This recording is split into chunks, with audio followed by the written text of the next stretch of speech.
Welcome to the Flight Club Podcast, a woman's guide to leaning out. We give you a behind-the-scenes look at business launch and growth through the stories of successful female entrepreneurs. Here's your host, Felina Hansen, founder and CEO of Hera Hub. Hello and welcome. I am excited to share my conversation today with Heather Steer. Heather is an inactive CPA. Sometimes I like to use the word recovering CPA. She is a certified divorce financial analyst, and we will definitely explain what that is. She is a financial coach and a divorce coach. She founded a company called Divorce Transition Mentors, thinking there must be a better way to support folks who are going through a lot of emotional and physical exhaustion as they make the decision to move forward with their life. The goal is that the goal she has for her clients is to have them come through their divorce as emotionally, financially, and physically whole as possible. Welcome to the show today, Heather. Thanks, Felina. I'm really excited to be here. Yeah, excited to share your story. So take us back.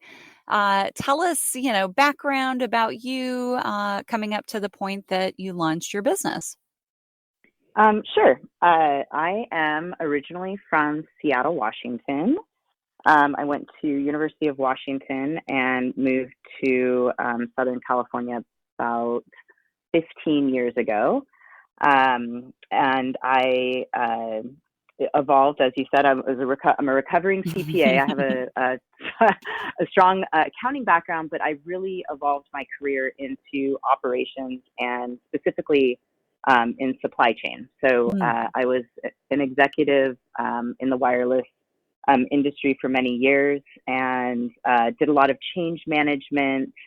I worked around the world with different wireless carriers trying to optimize how cell phones get into consumer hands. So operationally focused, I ran larger organizations and was very passionate about that. Then I had a family and so decided to retire when my children were a little bit older and needed more support. So stayed home for several years and then faced my own divorce. So as a part of that, I needed to reinvent my career. I needed to stay more locally, and I wanted to build a business that I could support my family needs and those of the community going through divorce as well. So that gave me an opportunity to establish Divorce Transition Mentors. And as you mentioned, my goal is to support people going through, but it's before, during, and after divorce in order to help them come through as financially and emotionally and physically whole as possible.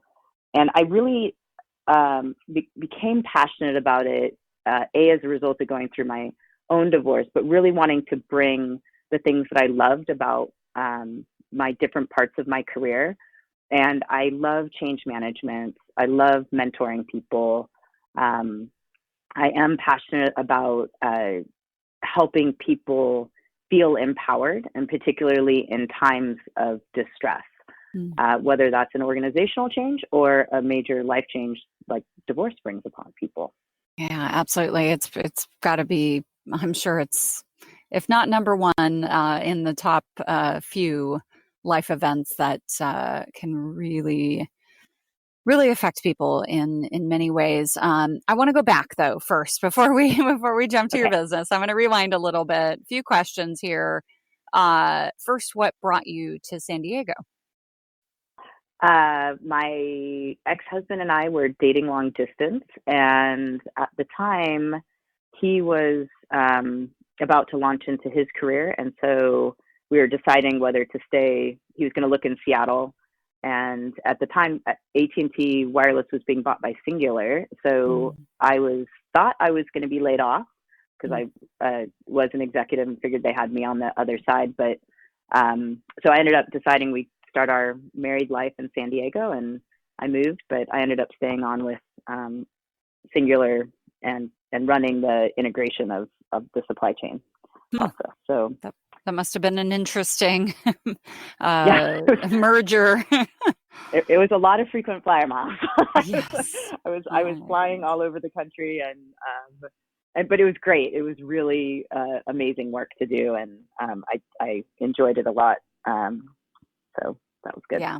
Talk about change management. Yes. Yeah. And I want to point out too, I mean, I'm assuming maybe right out of school it looks like right out of school. I mean, you went into the big boys. I mean, you worked for KPMG for a little while and then Arthur Andersen. Let's talk a little bit about what that experience was like. And then of course, AT&T. I mean, you worked for enormous companies.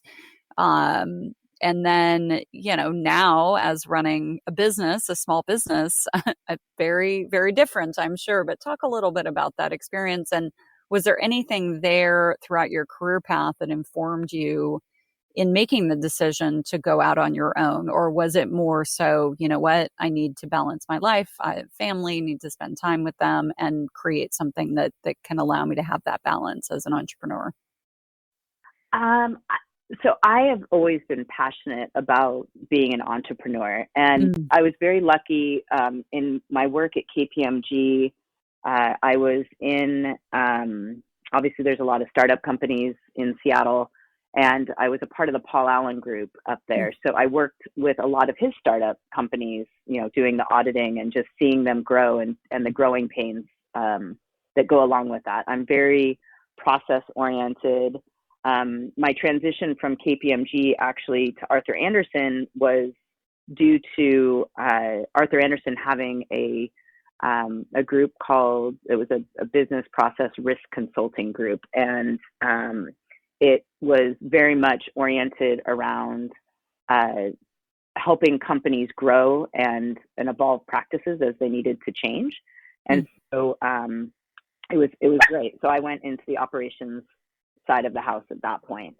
And then I went to work for a startup because it was, 1999, 2000 in Seattle. And that's what everyone did was we all left and I went to go do that. And so I think my auditing background gives me a really solid perspective on managing the financial complexities.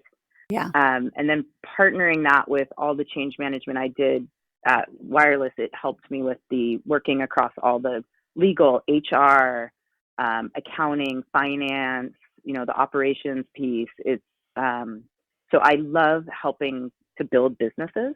And I've had a couple of small product startup companies I've done with some friends that unfortunately didn't end up anywhere crazy, but I love doing that. I love thinking about businesses. I love working with my friends on their ideas, and so when I was faced with needing to go out and kind of do something, I'm like, I think I want to do something for myself, and then see where it goes, and possibly do a product element, but I love coaching and working with people. So fantastic. Well, let's get into what is a divorce financial analyst. Yes. So the divorce market and the teams of people that are getting involved in divorce is in a very interesting time of change. It has historically been very lawyer-centric, lawyer-driven, and people are recognizing that there must be a better way to kind of come through the process of divorce. And one of the key elements where is obviously the financial element. I mean, essentially, a divorce is taking apart, your financial life together. And lawyers are not financially trained. I will say that there's lots of lawyers that are absolutely fantastic at doing the numbers, but they really are much more passionate about doing the law part of it.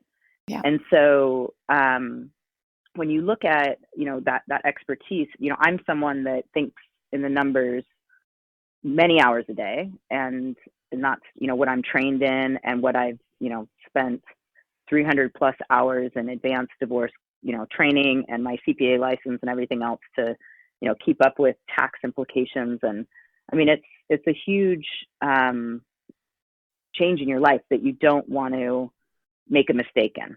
Mm-hmm. And so a certified divorce financial analyst is trained to come in and look at the assets and make sure that the split of those assets is done properly and fairly.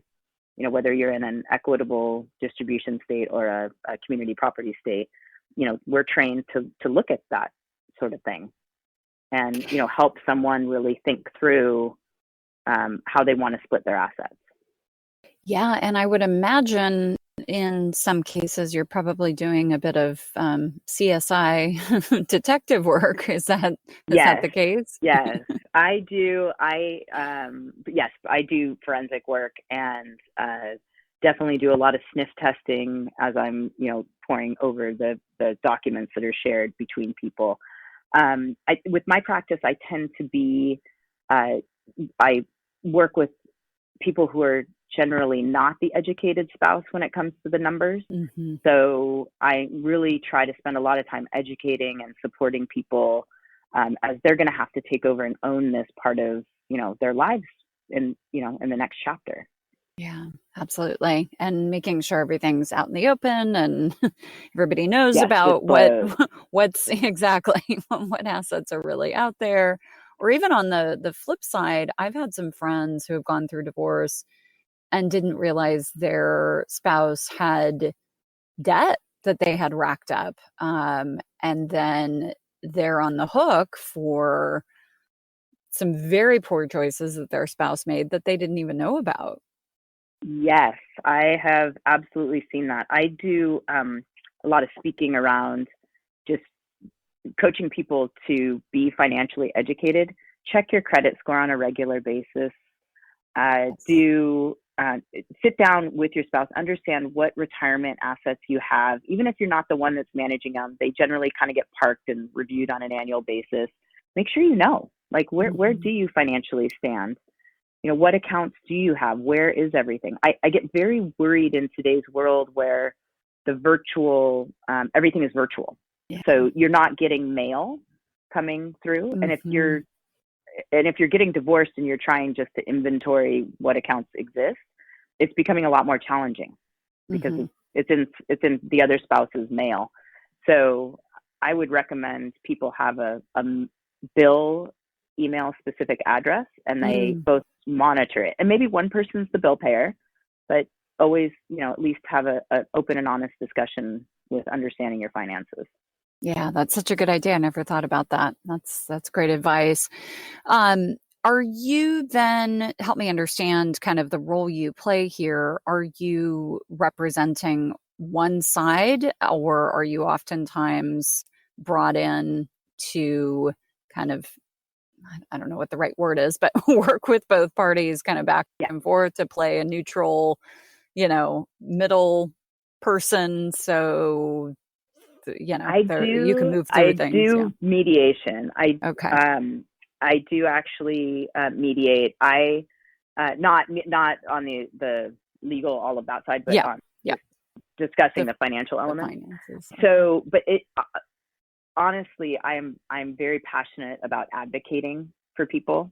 So I definitely do that work, but I really have found that my strength and where my clients get the best return on their time with me is me being the strategic thinking partner through the divorce. So, and that's why, for example, you see, like, I'm a financial coach and I am a certified divorce coach. And so, and which are all extra, you know, training that I've gone through because I really want people to own their own outcomes.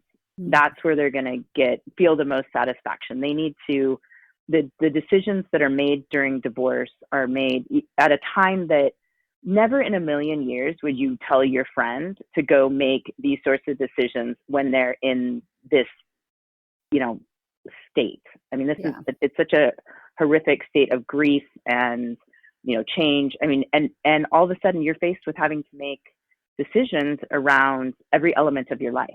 Yeah. And so I really spend a lot of time talking to people about what is their vision for the future, what are they passionate about, so that as they're going through their divorce, they can also sort of pick their quote unquote battles per se, right? Like what mountains do you want to die on? And which ones are you like, okay, I'm done with that. Like there's a price to peace, and it is a negotiation. And so I I believe that's one of my strengths, is to be that strategic thinking partner and help them come to the best outcome that is customized for them and their family. Mm-hmm. So and to keep them out of court, right? A judge is never going to understand what's best for that individual's family story. Yeah, so, absolutely. Yeah, and then it's to do the whole transition part of, maybe someone hasn't done paid bills in 15 years, and they need to suddenly set up banking, and now there's online banking that didn't exist before, and it's so those are all the things. I sort of am soup to nuts. I usually don't say no to many things that a client needs. A lot of times I'll know what they need before they know what they need. So you're really an advocate looking out for their best interests. And I could see, especially, if somebody comes to you for the financial analysis side of things, that's a very intimate thing for a lot of people. And so I would imagine you're building significant trust through that process, and makes sense that they would continue to turn to you for other aspects of support throughout that process.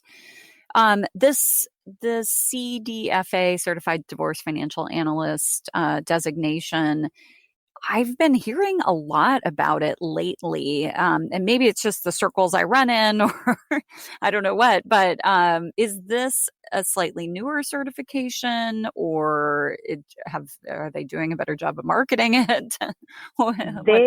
There's a combination. It has been around for a while. California is definitely on the more progressive side of knowing and understanding what a CDFA does. There's definitely a lot of growth in the area, and more people really understanding the value of this accreditation. Mm-hmm. So I'm seeing a lot more people even in our local market, and I partner up with a lot of them, locally, because there's different elements of each case that we can handle. So it's definitely a growing thing. They are doing more marketing, and it's making such a difference that it's taking off. Yeah, I can imagine. All the horror stories I've heard throughout time of people who just come out the other side, and they didn't know that, where things were, and they were being lied to, and it just makes those wounds deeper. It does. And it's, and that's how actually I discovered the CDFA accreditation at the end of my own divorce, when I was signing my final paperwork. I was sitting there with my attorney, and I'm like, who could I have called? Like, it happens to be that I was the CFO. Obviously, I have a very strong financial background. I did our entire divorce. My ex even was like, we couldn't have gotten through this without, you, working all the numbers and making it all, sorting everything out. And he brought it up, and he was like, you'd be really good at this. Mm-hmm. And so that's what turned me on to getting certified, to then getting into a mentorship program and starting my practice. Awesome. Well, thank you for the work you're doing here in San Diego. Yeah. Do you work with clients outside of California as well, or are you mostly focused here in SoCal? I pretty much am case-based in California. I do have clients all over California now, but I do tend to work in the majority of my clients are Southern California, and because there are so many nuances when it comes to how the financial elements can be split. The one thing that I have been doing more of is on the divorce coaching side of things, is working with clients in different states, and I do that over Zoom calls.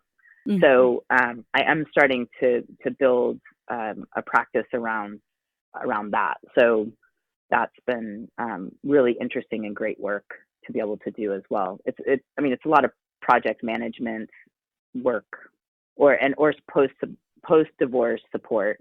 Yeah. Has become a growing area as well. Yeah, I can imagine. So, well, yeah. And I think there's one other part I'd love to point out about my practice or finding someone to support you in your divorces.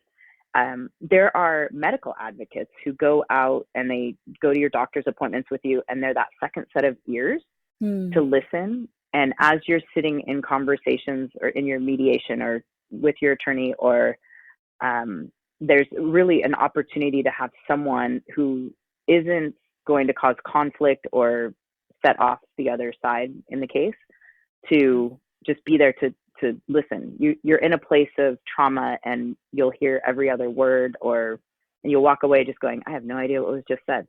Like, I don't remember. And it's much less expensive to have someone like myself there listening and to call and take notes than to call your attorney. Yeah, So, that's a good point. Thank you for pointing that out. I could absolutely see that, because there's so much going on and so much to take in, and then so much, oftentimes strife and emotions in these conversations that I can imagine a lot of people struggle with taking away everything they need to. So that's great to know. Yeah. Thank you for that. So Heather, looking forward, what are some of the things you're excited about in the upcoming year or so related to your business? I am probably most excited to be bringing on some other individuals in my practice in order to grow the ability to support more people. I think that's one of the challenges I have is sort of in a consulting type model is it's me. And I would really like the opportunity to, mentor some people coming into this business, really collaborate with other people who are just as passionate as I am about supporting people going through divorce, and really just, which hopefully makes our entire community a healthier, happier place amongst this, unfortunately, kind of growing percentage of families that are experiencing this. Yeah, let me pause on that. Is it growing? I mean, we always hear this 50% stat that's thrown around. And what are you seeing as far as trends in divorce? So, it's fascinating. So the statistic in Orange County, which I was shocked to hear the other day, is 75%. What? Yeah. Oh my God. Yeah. I was blown away. And then, you read a lot of articles, and I constantly am looking at studies, and there's a story around right now, and I'm saying story because I just think they're getting married later, but millennials are not getting married, and therefore the divorce rate in that population is decreasing. But where I'm seeing a ton of growth in clients that show up on my doorstep is 55 and above. So kids are out of the house, empty nesters. Yes. Who is this person I'm living with? Yes, absolutely. And it is, so that segment is really on the rise. And so it's fascinating to watch that. And there's just very different issues emotionally, financially, that are going on in those different groups. But you're still seeing, lots of people in their, late 30s to mid 40s. That segment is still, I think that segment is also a little bit on the rise. Well, I'm sorry to hear that, because we certainly I do not wish divorce on anyone. No, absolutely. Yeah, I really try and do a lot of divorce prevention work as well. I do work with couples on financial language and how it is that they manage their money, and putting a budget together, no matter what your economic level is. There's a lot of misperceptions that happen that can really, when you look at the hard numbers in a real budget, can either be distilled or put to rest, or they really can be brought to light, and you can realize, what's really going on. And so it can change a lot of of the dynamics, and hopefully, I help people avoid divorce if it is a financial perception issue. Oh, that's good to hear. Yeah. Sex, money, and kids. Those are the Yes. big three, right? That is so true. That's the three legs of the stool. Yeah, for sure. Awesome. Well, Heather, if our listeners want to reach out to you, learn more, get in touch with you, what's the best way for them to do that? Come check out my website. It's divorcetransitionmentors.com. And usually you'll be able to see any events I have going on. There's different resources that I have. I try to freshen up my page as much as possible. So that's a great place to check me out. Fantastic. Wonderful. Thank you so much for your time, Heather. Thank you. Have an awesome day. Thank you for joining this week's episode of Flight Club, sponsored by Hera Hub. We look forward to sharing more success stories with you soon.